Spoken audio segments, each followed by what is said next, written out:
এই তুই কে আমারে বাধা দিতে আইছস? জানিস না মাই শুট খাপ থেকে বের হইলে ব্লাডের স্বাদ না নিয়ে খাপে ঢোকে না। দেখুন ভাই, আমি আপনার কাজে বাধা দিতে আসিনি। আপনার লোকেরাই আমাকে আপনার কাছে এভাবে পাঠিয়েছে। আমি যাচ্ছি। দাঁড়া।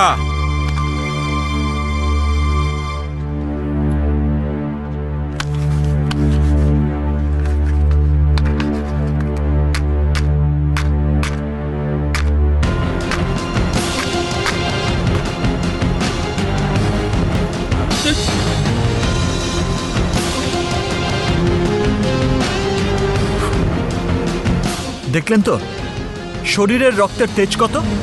আমাকে ঘাটাবেন না। কি? আর মাত্র কয়েক মিনিট পর আমার চাকরির ইন্টারভিউ। আমাকে ওই অফিসে যেতেই হবে। প্লিজ ভাই, আমাকে যেতে দিন। চাকরি করবি, ইন্টারভিউ দিবি, তার মানে তো তুই এই শহরেই থাকবি। আর এই শহরেই যখন থাকবি তাহলে আমার বাহাদুরি দেখে যা। সাহস দেখলেন, রক্তের তেজ দেখলেন, আর কিছু দেখতে না চাইলে আমার রাস্তা ছাড়ুন। সরুন।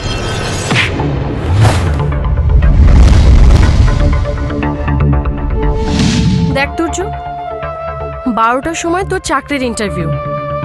তুই আমার মাথা ছুঁয়ে কসম খা, বেলা 12টার আগে তুই কোনো ঝামেলায় জড়াবি না। আমায় কথা দে বাবা। আচ্ছা আচ্ছা, দিলাম, কোনো ঝামেলা করব না। এখন যাই।